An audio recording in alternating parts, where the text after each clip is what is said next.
This podcast is part of the C-Suite Radio Network, turning the volume up on business. Welcome to the Business Power Hour, hosted by Deb Creer. Join us as Deb talks with her guests, experts in their fields, as they share real-life stories and techniques to power up your business. Good morning, good morning. I am Deb Creer, and I am passionate about giving professionals the tools that they need to make themselves and their businesses as successful as possible. And today, we're going to have a lot of fun, but we're talking about that dreaded word, sales, right? You know, we hear salesmen, and people, I'm not going to be a salesman. I don't want to be a salesman. No. Well, I'm sorry. How can you do business if you're not in sales? You know, there is kind of that connection there. So please join me in welcoming an expert in this field, Andy Paul, to our program. Welcome, Andy. Deb, thank you very much for having me. Great. Well, let me tell people a little bit about you, and then we will jump into this. Sure. So Andy Paul is the host of his own top-rated podcast, educating and inspiring sales professionals to take their expertise to the next level. Host of Accelerate with Andy Paul, business owner and sales professional extraordinaire, Andy brings knowledge and insight to today's show. Andy is number 8 on LinkedIn's list of top 50 global sales experts, where over 166,000 professionals follow his daily posts on sales. He is the author of 2 Amazon best-selling books, as well as founder of The Sales House, the first all-in-one modern personal growth program for modern B2B sellers. His top-rated podcast, Accelerate with Andy Paul, with more than 700 episodes produced and nearly 2 million downloads, is the go-to resource for sales leaders and top sales producers. Today, we're going to be talking with Andy about sales education and the power of people. So again, Andy, welcome. Well, thank you. Thank you. Very nice introduction. Thank you very much. Well, let's go back in time a little bit. You know, as I said in the introduction, we hear sales and we go, ew. You know, and we think used car salesman. We think, you know, if we're of that certain age, we think snake oil salesman. You know, millennials have no idea what that means. But, you know, yeah. And we just have kind of a bad taste in our mouth when we think about sales. And so how is it that you decided this was really something that is your passion? Yeah, I had no idea going into it that was going to be the case. So yeah, I sort of happened into it like a lot of people do in sales. But having got into it, it sort of really tapped into 2 big threads for me. One is sort of this insatiable curiosity to learn. And so, you know, you're in a profession, you're learning, meeting new people every day, people doing interesting things. I thrived in that environment. And then secondly is, I have a competitive streak a mile wide. And so you sort of blend this desire to learn and desire to learn about other people with this competitive nature to want to be able to serve them as well and win their business. Yeah, I sort of caught the bug and never let go. Cool. You know, and I love when I was reading on your website, your first sales job was selling shoes in JCPenney. Yes. You know, and that's got to be just a hard job to do. Well, it was particularly hard because I was in Madison, Wisconsin, and I was in high school, and I was doing this as a sort of a Christmas fill-in type job and holiday rush. And so my first day at work was a Saturday. I remember getting to the store about an hour before the store opened because they were going to train me how to become the best women's shoe salesperson in the world. And with the Brannock foot measuring device, you step on it. Squish it both ways. Yeah, right. But as I was getting trained, the skies outside opened up, and it was the first big snowfall of the year. Oh, no. And it's like the bat signal went up, and every woman with 35 miles converged on JCPenney to get their new winter boots. And so here I was, a 16-year-old kid, an introvert, and my first day on the job was helping dozens and dozens of women try on winter boots, which involved, touching calves and zipping up boots. And it was a little ooh. Yeah, a little bit of ooh factor. And, but it was sort of great because I was thrown into the deep end of the selling pool on my first day. And I learned some valuable lessons. I mean, even that first day is every shoe fits people differently, and you sort of No, like I know running shoes fit differently than dress shoes and so on. But, I just been trained. This is the measurement. And so, I'd walk a customer around the floor and she'd pick out several styles she wanted to see and then say, oh, okay, well, I'll go get those in 8. Well, no, make that one a 7.5 and that one a 8.5. And I'm like, but no, but you measure, you're an 8. Right. What are you talking about? And, it finally dawned on me. It's, hey, not about what I thought is right. It's about what the customer wants and what they need. And so learning that lesson on my very first day was hugely valuable. Right. And it is about giving them what they need, and now sometimes we have to educate them about that point because they don't always know what they need. Right. But, it comes back to that old adage of the customer is always right. And then we mumble under our breath, but when they're wrong, but, but we forget that. And I think maybe that's why we have a bad taste in our mouth about sales, because we think, well, we're ramming it down their throat. You must buy this. You must do this. And that's really not it at all. Well, I think, there's several reasons why I think people have sort of this bad taste and hold stereotypes of salespeople. One is because of the way salespeople behave. Right. And so most salespeople, a good fraction of salespeople, I don't know the exact number, but are still trained to believe that sales is something you do to somebody. Right. And as opposed to something you do with somebody. And so that's a big difference. So one is, we're sort of back in the stereotypes about how I'm trying to convince you, I'm trying to persuade you to get something you don't really need. I'm trying to impose my will on you, something I'm doing to you, as opposed to, and this is, I think, really important for entrepreneurs and small business owners and CEOs to really understand, is that, they don't like to sell because then they think it's more about doing something to the customer as opposed to saying, look, I'm here to serve you. As a seller, my job is to help you make a good purchase decision. Now, that good purchase decision, maybe at the end of the day, you're not buying from me, but I think if I do a good job of serving your needs, helping you quickly gather information you need to make a good decision, I think I will be the one you want to do business with. There's a lot of components to that, but if you have that service orientation, that changes the world for you. I mean, your whole perspective. And in my career, I've brought a lot of engineers and customer service people and customer success people and people, non-sales people, into sales.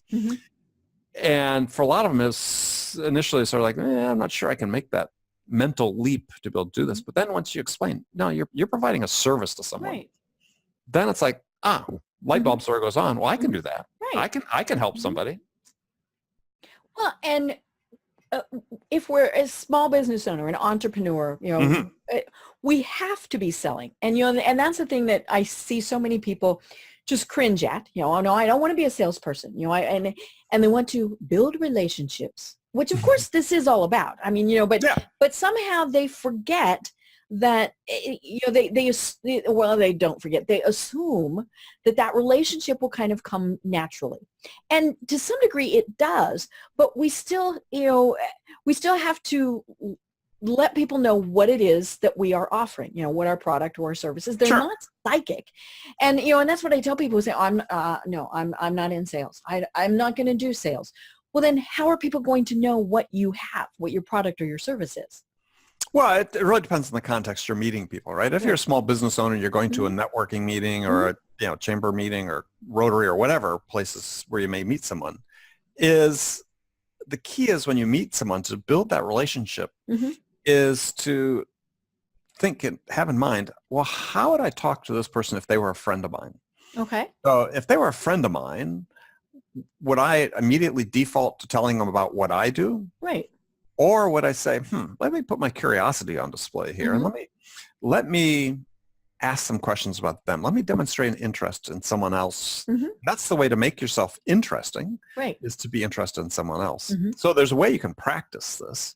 And if you feel uncomfortable in networking situations or meeting new people, is there's a little simple drill you can do that I've taught people for a long time is I call it Ask 5. And what you're going to do is you're going to, let's say you go into a meeting, networking meeting or conference event, you see somebody, that looks like an interesting person.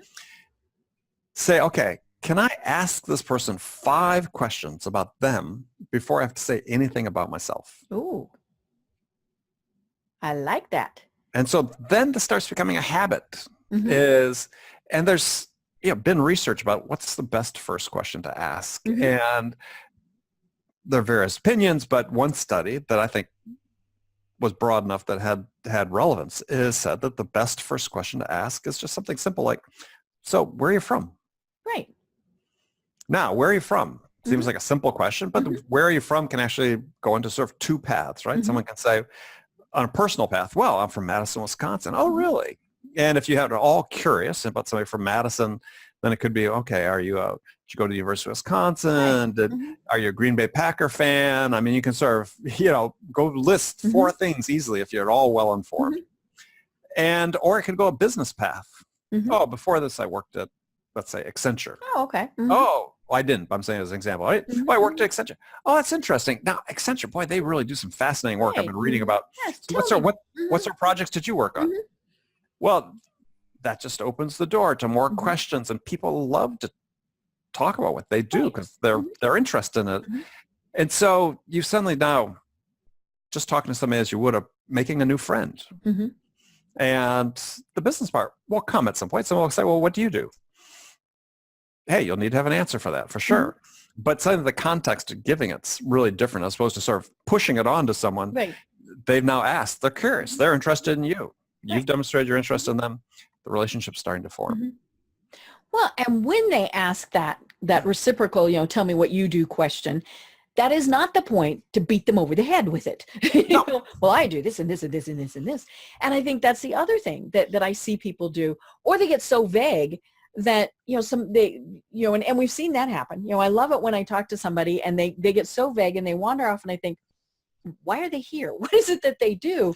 Because they're not trying to be a pushy salesperson, and it's like, nah, again, you can't sell if people don't know at least a little bit about you. Now they might say, no, I'm not interested. That's okay. You still might have made a new friend, but yeah, it's tricky. Well, yeah. So there's sort of an easy way to sort of broach that is when people ask you what you do, think of it in the context of how you help your clients. Okay. And it could be, hey, I help salespeople achieve their career goals.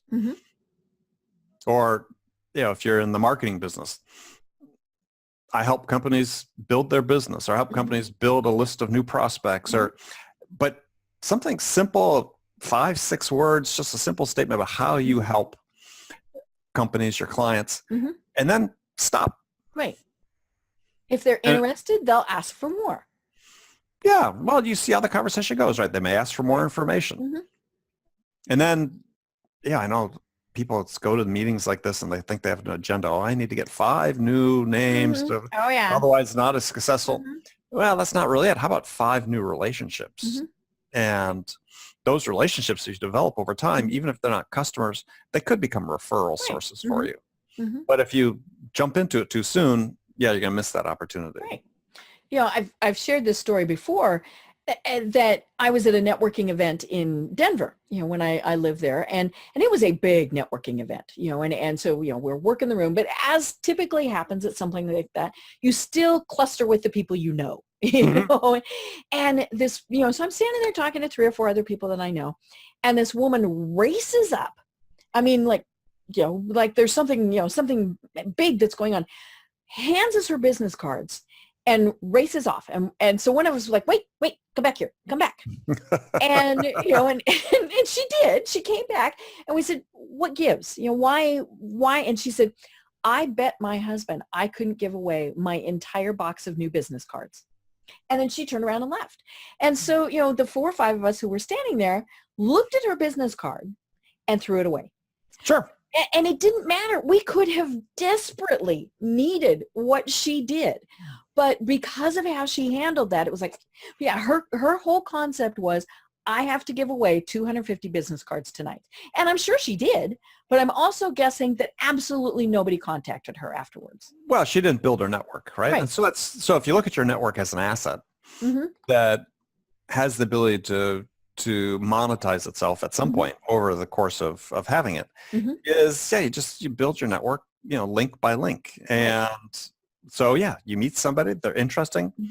Yeah, maybe they're not got to be a client. But yeah, there's one sales author that talks about building your bench, and like a sports analogy, and, and having these people as part of your network that you could call on at some time. You have the relationship built up to the extent where you feel comfortable saying, hey, yeah, this is what we do. We're looking for this type of customer. Do you know anybody that perhaps would fit that profile?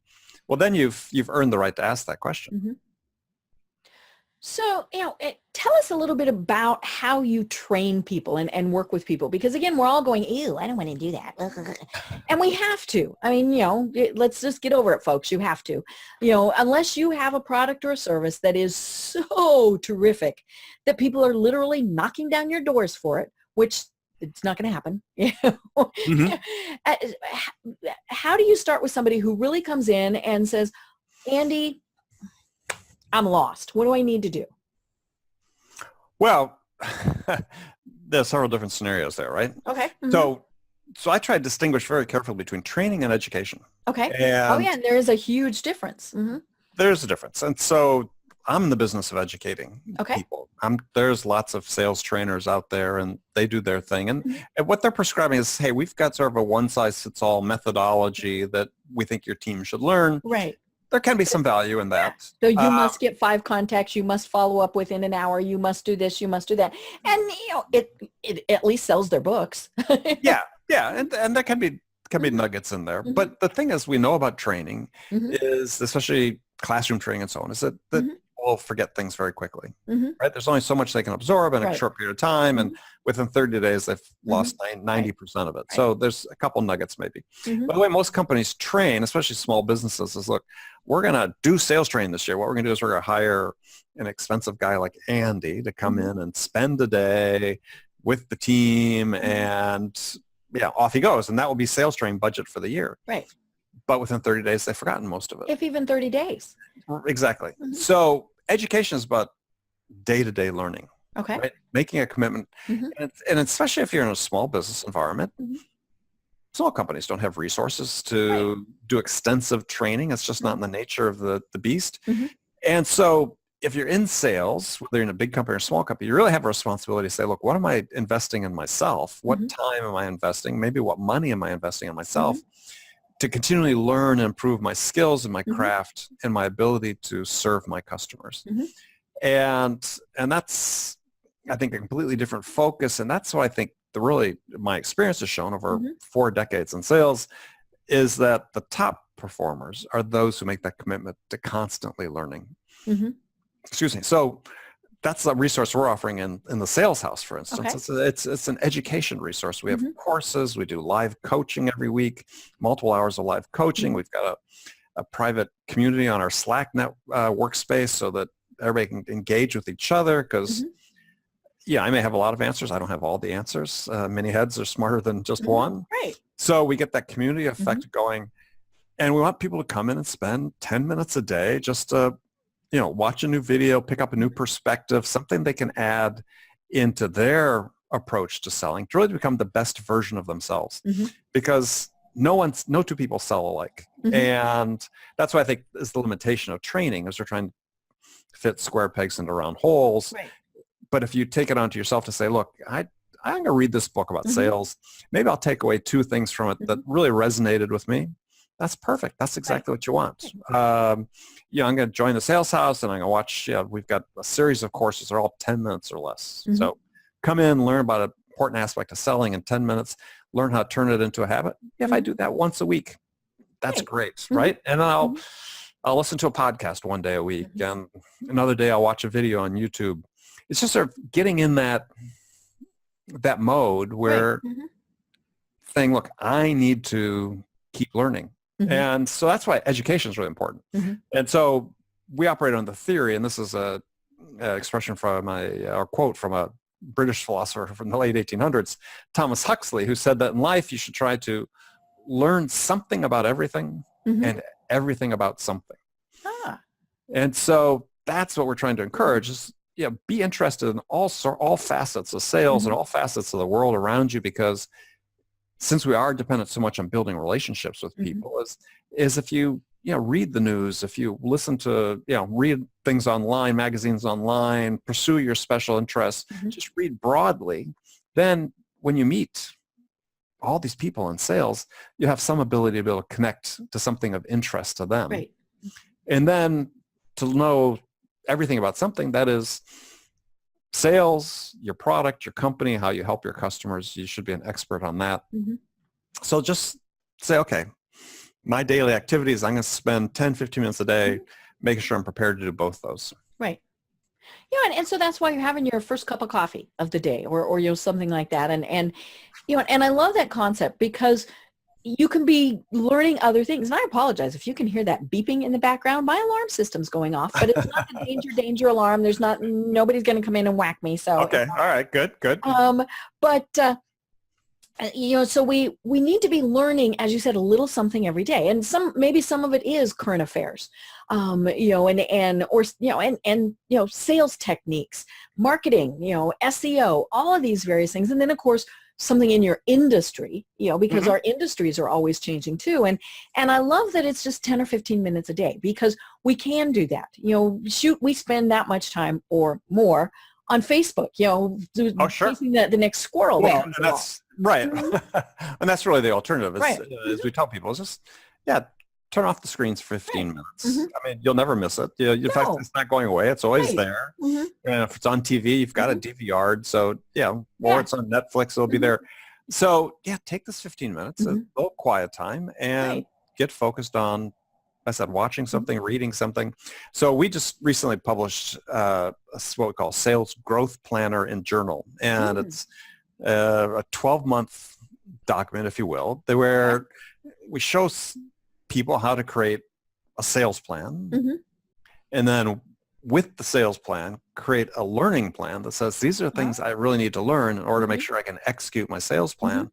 And then we have a journal. So every day we designed this really cool system that's very intuitive so they can quickly check, okay, I will listen to a podcast. This was the 2 takeaways I got from that. Okay. And so you're giving yourself an accountability system as well. So it's a planning and accountability. And it's a book. It's a physical book, and you open it up, you write in it. Because we know from studies that when you learn something, if you can reflect on it and write down what you learned, you're going to integrate that learning into your mind much more effectively. So it's a great tool for anybody that's saying, look, I want to hit some goals. I want to be ambitious this year. I want to put together a plan, step-by-step prescription of how to put that plan together that makes it actionable. Same thing with the learning plan. And then your journal so that every day you're saying, okay, I can look back and say, this week, 5 times out of 7, I learned something new. These are the things I learned.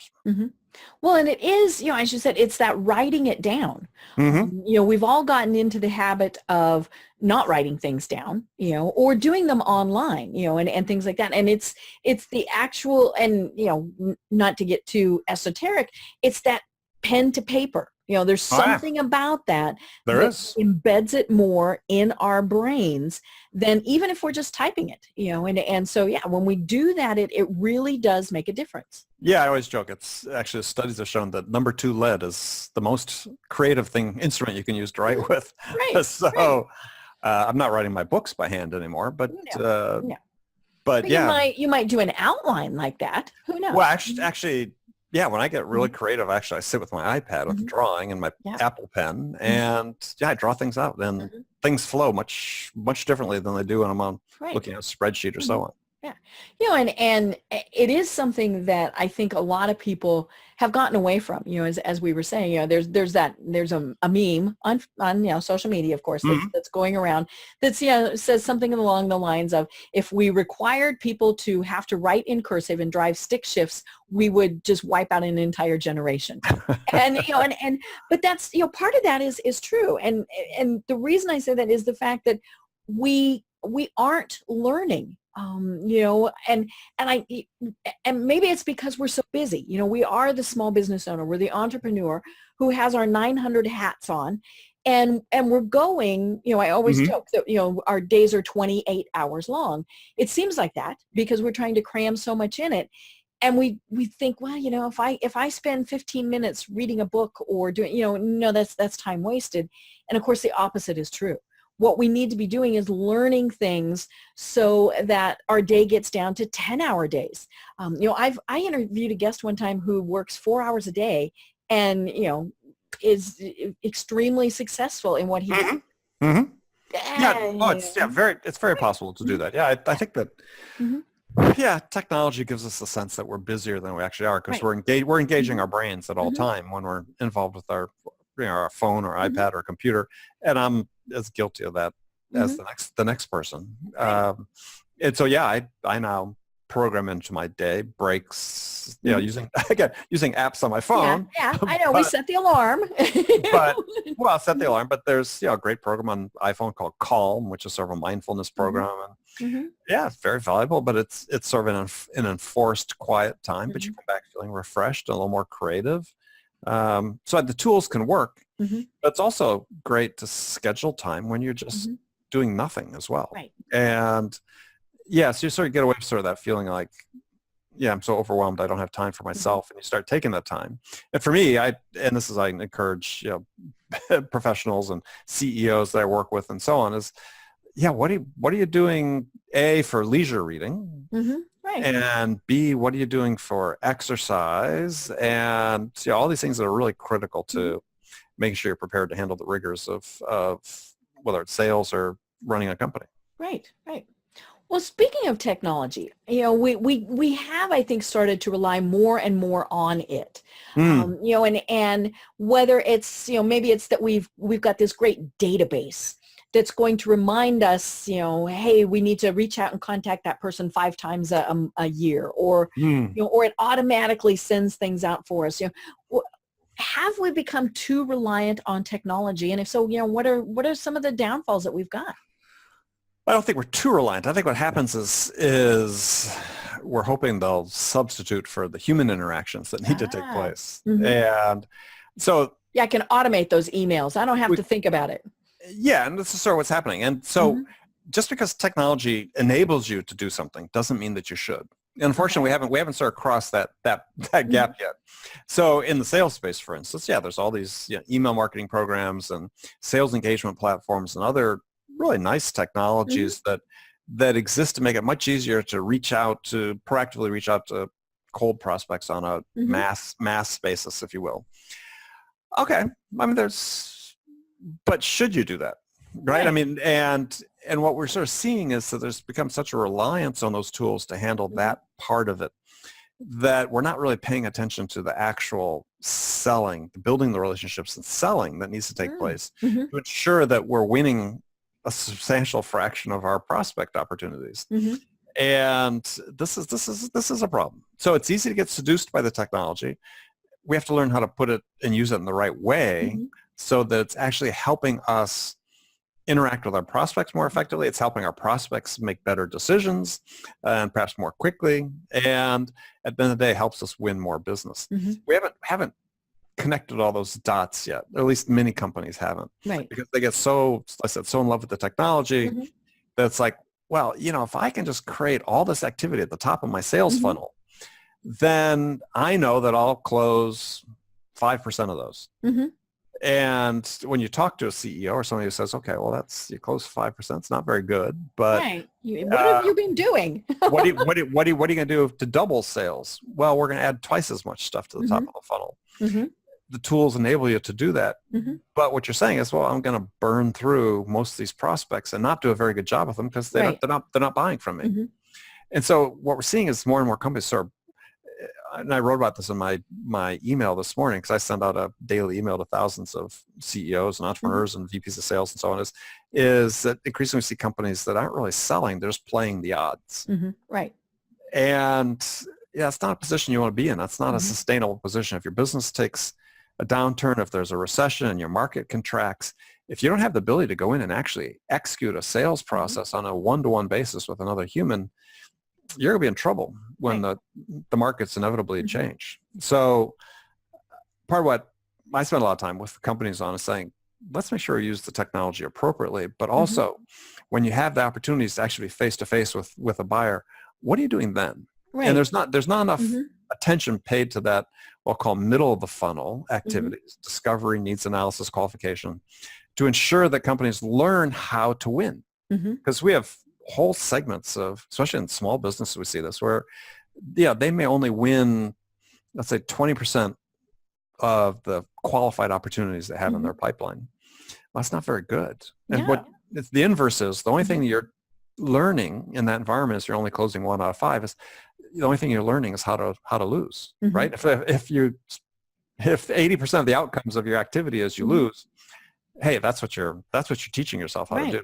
So we need to change that mix, and there's ways to do that. We focus on that in the sales house. I do when I speak to large groups and work with companies individually.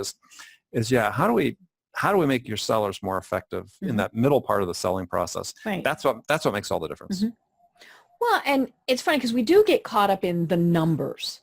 I said before, the woman who, her entire goal was to give out 250 business cards because to her, she'd given out 250 business cards. Right. And whether it's that we're, the one person shop or we're, part of a larger corporation who has the quotas. I love the quotas.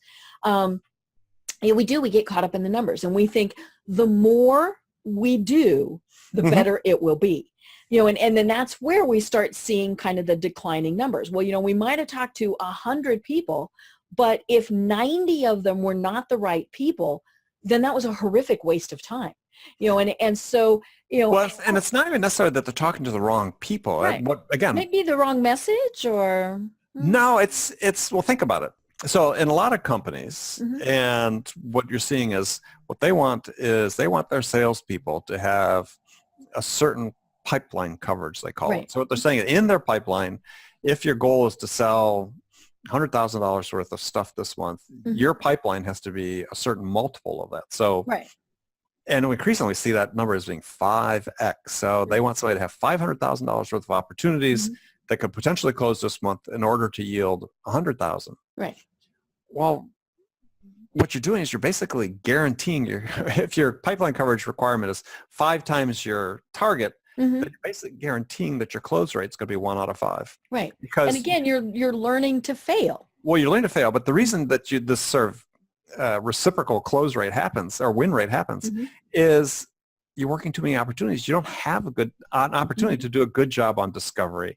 Right. You don't have an opportunity to do a good job on needs analysis and qualification. Because I was talking to 2 weeks ago, I was in North Carolina talking to an audience. And I gave this example. I said, so let's assume that your goal is a certain amount of dollars, but that means you have to close 5 deals in order to hit your number. But if you have this pipeline coverage requirement of 5x, that means theoretically you're going to have to work 25 deals during that month in order to close 5. Well, you can't work all 25. No. You don't have the time. You can't give them the attention required. So I said, you have to think about it differently. Is what if your requirement was you could not have a pipeline coverage more than 2 times your goal?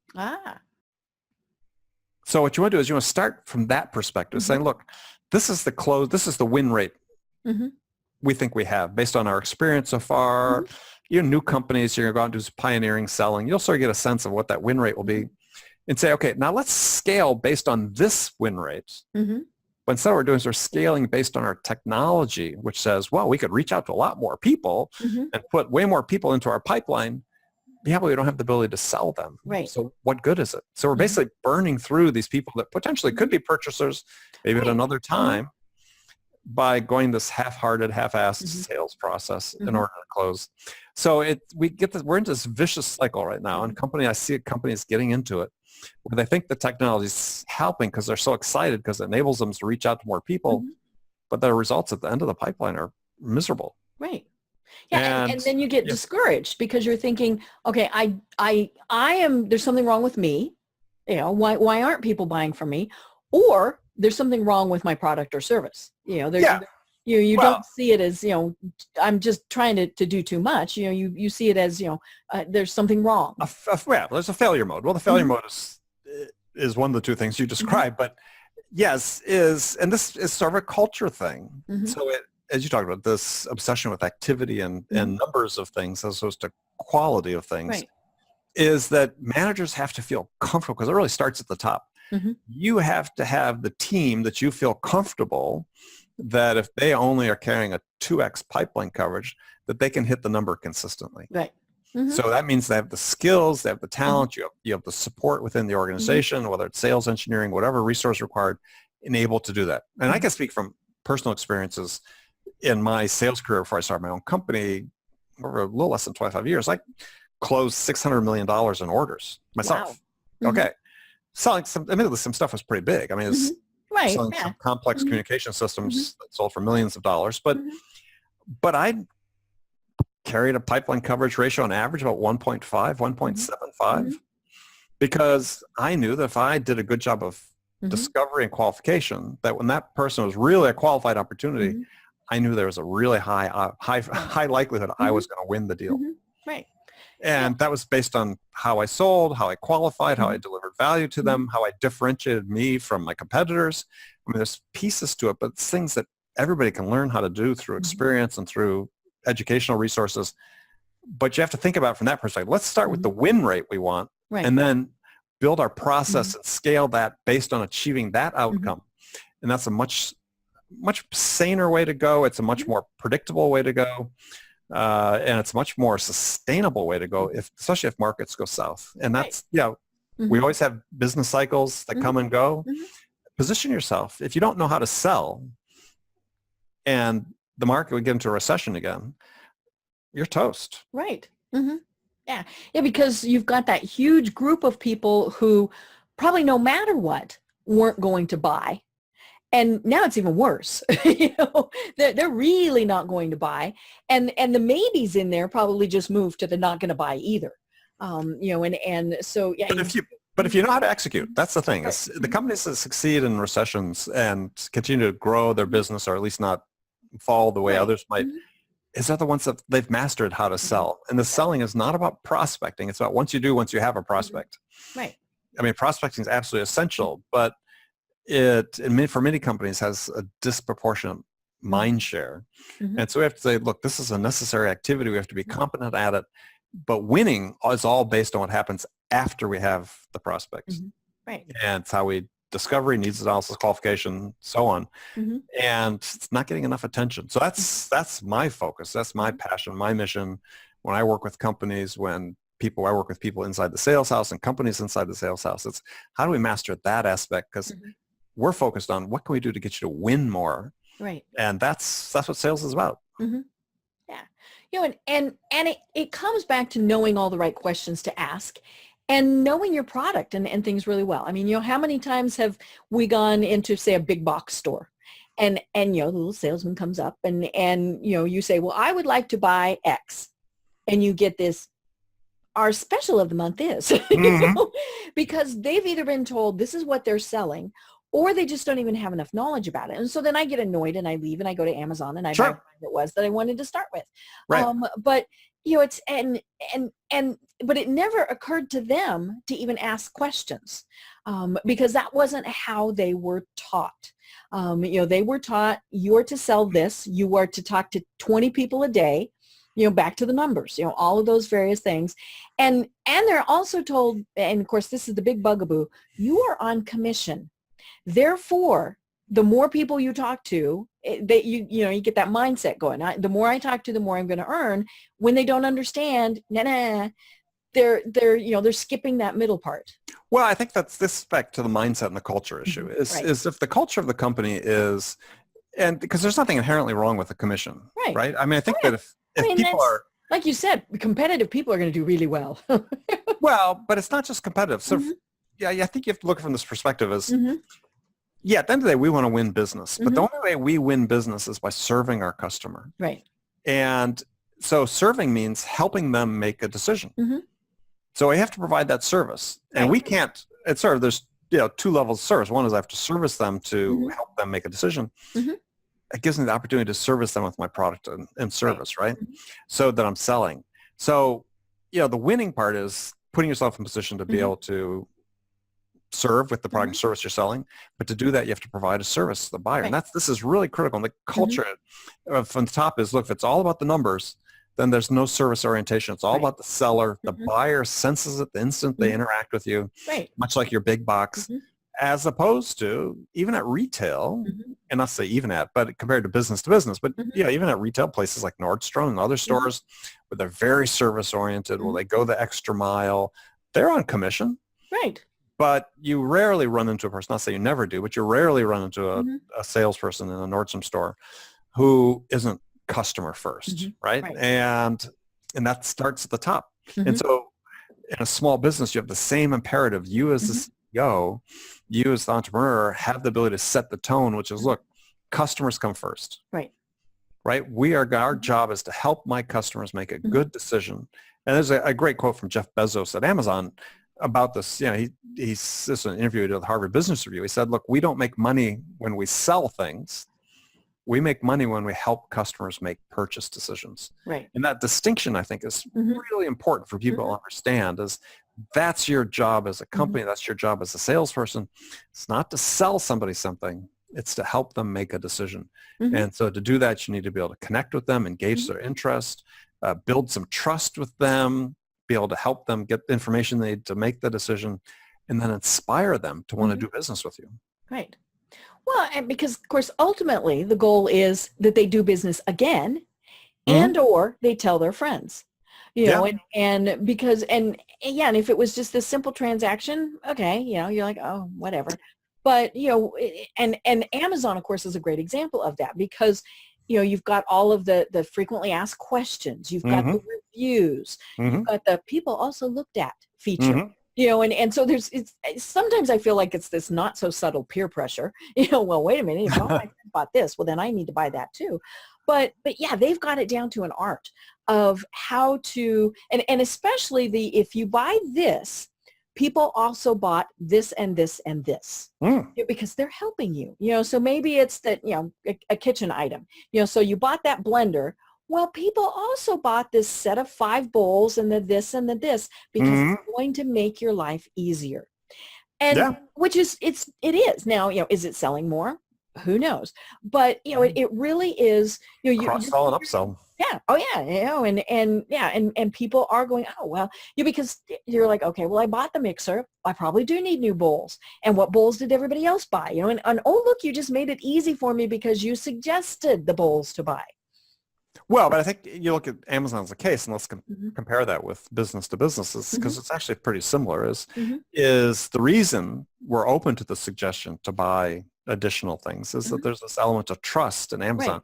Right. And even if you're skeptical, as there's good reason to be skeptical about the reviews, is even if you're skeptical, you still sort of give some weight to the fact that somebody said something good about this product. Right. And so we trust Amazon to deliver it quickly, and we can order it with one click, so it comes, there's minimum of hassle. That's sort of a trust factor. And so you think about this in the business to business side is, and people have written books about trust, The Speed of Trust by Stephen M.R. Covey is a great book, is trust facilitates and accelerates economic and financial transactions, which selling is all about. Right. So that personal aspect of it that we have with Amazon, though there's no person on the other end necessarily, but we do need to develop something similar with our buyers. And if we do, then we have the ability to accelerate the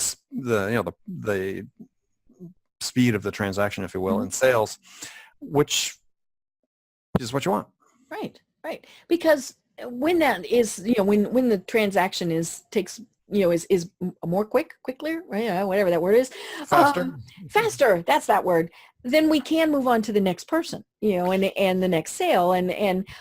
But it was, I think then the problem comes in that people rush it. Well, if this didn't happen in, this period, and maybe it comes back to, exactly what we were saying at the very start. Each one is different, and you have to figure out what is it that they need. I mean, we've always got the person that, is going to, they know what they want. They're going to buy it. They might have researched it on their own, all those various things. Takes you 10 minutes and you're like, whoa, this was great. And then you've got the next person who, I was in a mastermind group today and we were talking about the fact that this person had, kind of had these little touch points with this person for over 2 years before they actually bought. Right. And for so many people, they're like, nah, I'm not going to do that. But he just, and it was not anything, it was, it was just kind of these little, like I said, little touch points. He sent them articles. He, all these various things. He was helpful. Exactly. It's never in there was, you have to buy this from me now. But then when the time came, that trust had already been built in there because he had been so helpful. And so they went, oh, well, there's really no other choice. I have to buy from him. Excuse me. Well, I mean, technology is great for enabling that type of behavior. Right. And what you described is something that I've taught for a long time called value-based persistence, which is, your timing's not going to align with all of your prospects. Right. There's people that, hey, they're going to be good opportunity. There's not an opportunity now.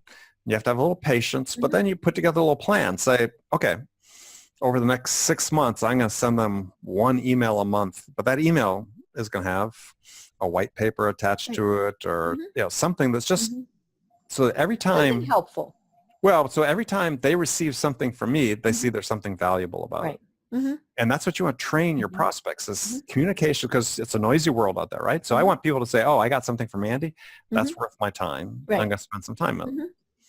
And so the nice thing about, again, the tools and technology, what you can do is say, you get a prospect like that. You set up a Google Alerts for that prospect. And it could be using the keywords relative to their business and your products or whatever.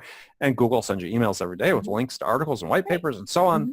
And then, you pick one, you send it to the prospect. Hey, Mr. Prospect, I was thinking about you this morning when I was reading this article. Hey, there are 2 points in here I think we should talk about. Right. Do you have time Tuesday at 9? Whoa, suddenly there's something valuable. You've piqued their interest. There's something in there they need to read. You didn't tell them what it was, but it's important enough that you think you should talk about it. That's a great way to sort of persist and follow up with people and stay in touch and nurture their interest. As you point, it's never about buying at that point, because there's going to come a time they'll say, now the timing's right. Let's do it. But in the meantime, you've been building up your credibility, of building up your value in the eyes of this prospect. And it's hugely important to do and very easy to do. Right. Now, as you were talking about that, one of the things that I thought of is, does it always have to be business related? So, back to our earlier example of the person from Wisconsin, what if I find a great article, we just had the NFL draft. So what if I find, a great article about, a new person that they just drafted to the Packers, and I say, hey, Andy, thought you might be interested in this. This came from my hometown, or something like that. Oh, absolutely. It could be anything. I mean, I'm a huge soccer fan, a big Liverpool Football Club supporter, and I've got a whole cadre of people on my list that we have text chains going about the upcoming Liverpool match, and these are people that we may or may not do business at some point, but the connection is through something other than just purely business. Right. Well, and then of course the thing is, they might not buy from you, but they might know somebody else who would. And so then when that time comes, they're going to be talking to, Sue, and they're going to say, oh my gosh, Sue, you need to talk to my friend Andy. I know it because we're big soccer fans, but he also does this, so you need to give him a call. And that's happened. Yeah. And I think that's sometimes where people get caught up, is they think we can't do personal. And we shouldn't do those, and now there is the too much information type of thing, and I think obviously social media is one of those things that has really gotten, carried away with that to some degree.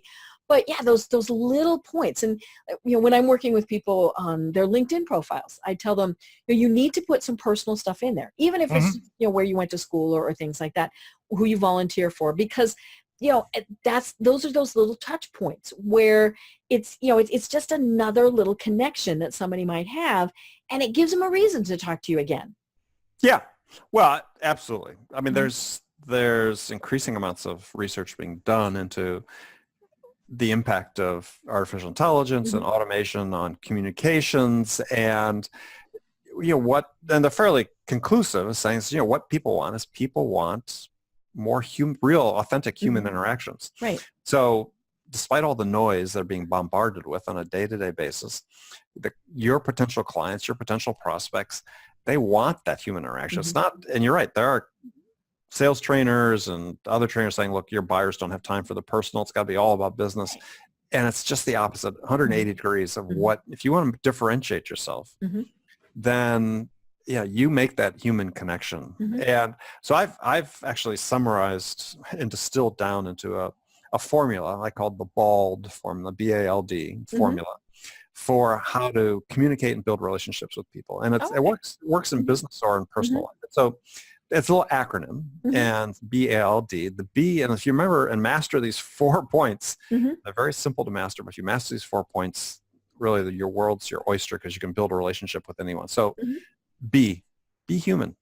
Meaning when you're interacting with someone, be focused, be engaged, be curious about them. A, ask great questions. L, listen slowly. Meaning don't be thinking about what you're going to ask next, right? And don't think about what you want to say next. It's, we all have biases, we all have filters, we listen to things, we have to dispense with those biases and filters and just take a second and listen to what someone's really saying. And then D is deliver value. Because every time we interact with a prospect, we have this imperative to deliver something of value, to have made this investment of their time in us worth their while. If it wasn't worth their while, like you talked about with the blue shirts in a Best Buy store, you went elsewhere, right? Because there was no value. Well, every potential customer you talk to is making this calculation in their mind. Was this a good use of my time or not? Did I get a return on investment on this time or not? And if it's not, you don't get any more time. So be human, ask great questions, listen slowly, deliver value. And if you can master that, that's really the core of sales in general, right? It's all about relationships and communication. If you can master that, you're going to be in good shape. Right. And like you said, that works for business and for personal. And for personal. And I think it's gotten more difficult because we're doing this. We're picking up our phone. We're texting. We're not paying attention. We're at a networking event. And we're actually, looking over the person's shoulder like, oh, there's that person I need to talk to. So yeah, okay, Andy, good seeing you again. And we go off. And when we meet with someone who really focuses on us, it stands out, even if it's not somebody that I'm going to do business with, it really does capture your attention. Oh yeah. And I'm laughing because, this happens true too on the phone. We tend to think this is just an in-person thing, but if you're not focused when you're talking to a potential prospect on the phone, they'll sense it in a second. And I give the story, which is, I think, the acid test for many people is, when I'm on the phone with my wife, she knows the instant I start checking my email.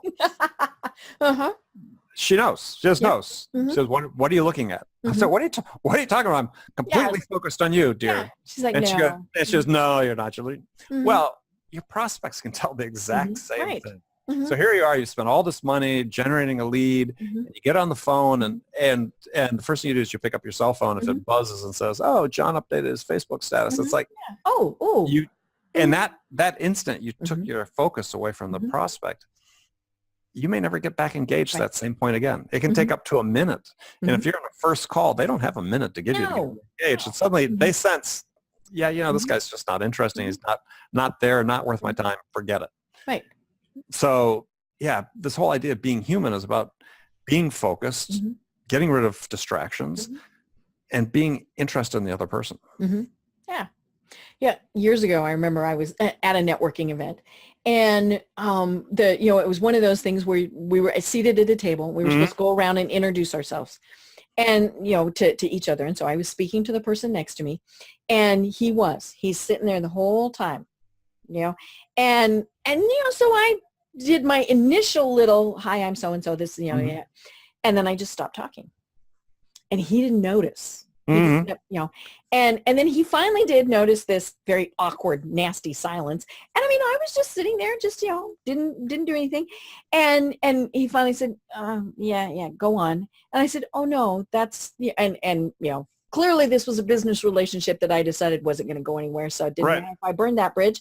And I said, "No, clearly you have something more important you need to be doing." And he looked at me, and I thought, okay, here's where it's going to hit the road. And he turned his phone upside down, and he said, "I am terribly sorry." And then we started over. Now he could have just as easily said, "You're right, this is more important." But it was like, not, and it is easy to get sidetracked, and we're all guilty of it. I mean, when I'm doing these interviews, Facebook is off. I don't even want to see it. I don't, I've got everything in travel mode. So yeah, it's all off. There's nothing there. All these various things, because it's so easy to just, get sidetracked. And I have to look down on occasion to look at my notes and things like that. But you try and do it so unobtrusively, because we want people to know that ultimately it's as you said, it comes down to them. How can I help you? And I can't be helping you if I'm sidetracked by something else. Well, if I'm worried about myself, yeah. Right. I mean, that's fundamentally what it boils down to. I mean, I was giving a webinar, or not a webinar, a seminar to a client, and they had about 100 inside salespeople, and I noticed that while I was talking that several people were on their phone. So I said, well, let's stop for a second here. And I said, so let me ask you a question. I said, well, let me ask you a question. Is when you're on the phone with your clients, your potential clients, and your phone buzzes with an update or something, how many of you pick it up and look at it? And virtually 100% did. Oh. And I said, okay, well, I have a sort of spiel about the science of multitasking, which shows that we're all incapable of multitasking. Right. And about how long the science shows it takes to get re-engaged in a conversation. And I said, so, this thing I mentioned before is, we spent all this money generating a new lead, and then you get distracted. How about you just put your phone on off completely or in airplane mode or whatever, and stick it in a drawer while you make your calls. Leave it in the car. Leave it in the car when you're making a call in person, or at least turn it off. And I was giving a workshop to another client, and this one woman is just like very adamant. I am not going to do that. What if something happens to my kids, and so on and so forth? And I said, that's just a choice you're going to have to make, because. And 10 years ago, we were fine with it. You were fine with it, I know, right? So, so there are times. I mean, I've gone in for meetings and where, say, I was, and it really was something like, I mean, there was one time my mother was having surgery. She was in surgery as I was, and I told them, I said, I am terribly sorry. I need to keep just an eye on my phone. And I said, just in case. And I said, but that's, and so they were fine with that, and nothing happened, and they could see, there were other things that happened with my phone, but I never, my focus never wavered. But this, because I explained it to them, then they were fine with it. Yeah. Well, and if you can do that on an exception basis, that's great. Right. But unfortunately, too many people aren't doing it on an exception basis. They're just something might happen. Yeah. Well, something might happen. So call cell phones weapons of mass distraction, and that's really what it is for sellers in particular. And given that you have such a finite inventory of time during the day, is you have to be really careful about how you spend it, obviously. And being distracted in the midst of an important call, because assume every call is important, with a call or let's say a LinkedIn notification or Facebook notification or something, they'll all wait. Right. Yeah, and they pick up on it, because there's that subtle little, or that pause, all of those various things. And people are like, oh, we've lost them. And it happens quickly. Oh, yeah. Quickly? Oh my gosh, the hour went quickly. Wasn't that a good segue? Great segue. Great segue, Deb. Great segue.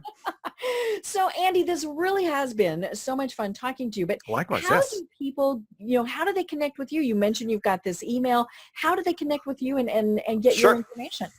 All right. So I have a daily email, as I said. It's goes out under the Sales House. It goes to thousands of CEOs, entrepreneurs, sales leaders.